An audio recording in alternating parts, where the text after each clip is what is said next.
give you the 2 in the middle. See how they subtracted to give you 2?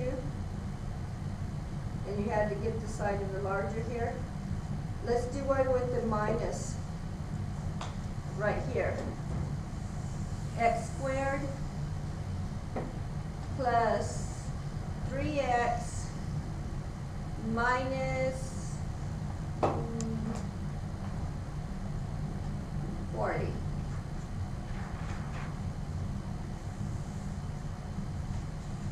Okay, instead of putting the positive negative on every single term, like every single product, like 1 times 40 and like that, let's just put all the ways to multiply to get the 40. And then we will know that we're going to have to subtract them, okay? Okay, 1 times 40. 2 times what? 20. 2 times 20. Will 3 go into it? No? How about 4? Yes. 4 times 10. Will 5 go into 40? Yes. 5 times what? 5 times 8. 6 will not go. 7 will not go. And 8 we already have. So this is all of them right here. Which 2 numbers will subtract to give you a 3? The 8 and 5. See, we didn't have to write positive, negative on every one because we know we're going to subtract it anyway. So we're going to use the 8 and 5. How are we going to get a positive 3? We know we need this negative, that we're going to have to be a positive and a negative, right? How are we going to put the positive and negative on this number so we'll have a positive 3? Negative 5. Yeah. The positive has to be with the bigger number, right? And then 5 will be negative. See how those add up to positive 3 now? So you'll have the x here, and there'll be a minus 5 and a positive 8. Sorry, positive 8. What if we had almost the exact same problem? X squared minus 3x minus 40. You're still going to have these same products. It's still going to have to be subtracted to give you the middle number. But you need a negative 3 this time. The 8 will end up being negative on this one. You're still going to use the 5 and 8, but you need the negative in front of the 8 and the positive in front of the 5. See? Yeah. So the x's are here, the 5 and 8 are here, but you need the negative in front of your 8. Okay? The ones with the plus plus are a lot easier because you know you're going to add them. They'll both be positive. Let's do one like this that has a middle term negative, okay? Let's do x squared minus 11x plus 10. What were the ways to get 10? 1 times 10 and 2 times 5. They're going to add to give you 11. So you know it's going to be these right here. You need a negative 11. They both need to be negative.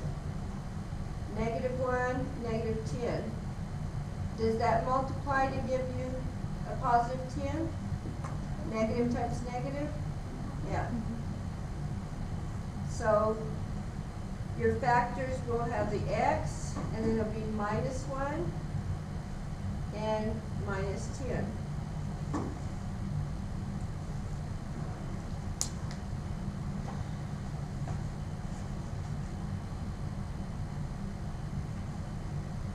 Let me see what else we need. Did it stop?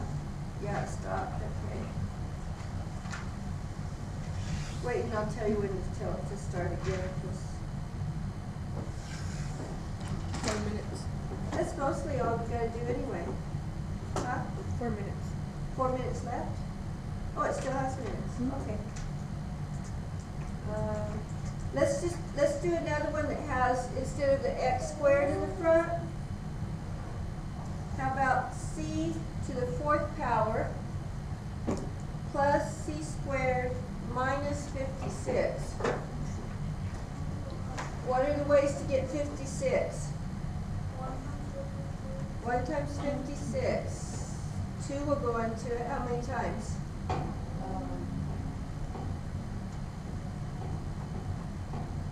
20, 56, Uh-huh. 23, or 28. 28.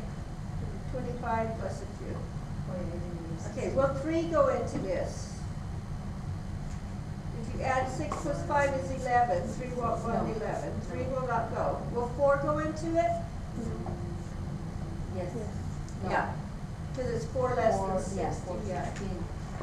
4, 16 times? Oh, no. 14? 14 times. How about 5? No. It doesn't end in No. 5 or 0. No, 5 won't go. How about 6? No. 7. 7 times 8. So 8 goes, but that starts going back up here. So this is all of our factors, guys. Okay? We need one that will give us a 1. Remember, the minus here means we're going to subtract them. Which ones subtract to give you a 1? 7 and 8. Okay? So we're using the 7 and the 8. But see, this isn't x squared anymore. What times itself will give you c to the 4th? C squared. Oops. Okay. We need some signs here. We need to get a positive 1 from the 7 and 8.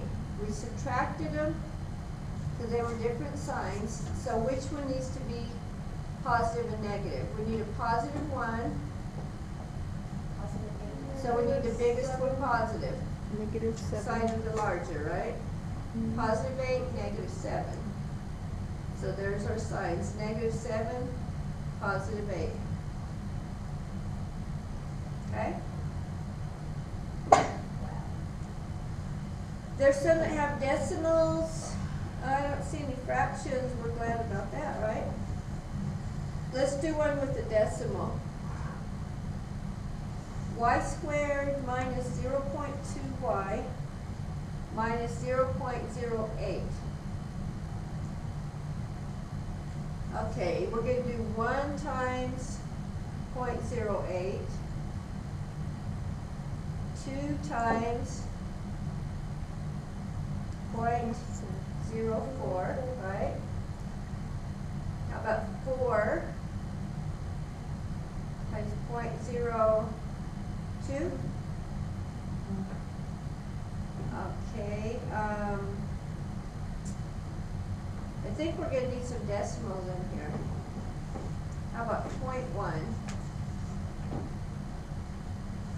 0.1 times what would give you 0.08?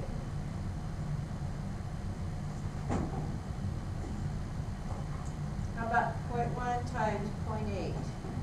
Just 0.8. Would that come out? 0.1 times 0.8?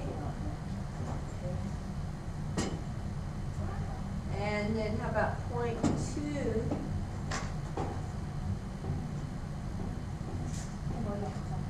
0.4, right? And then 0.4 would be times 0.2, same thing, right? So we already have that right there. Okay, which ones will subtract to give us 0.2?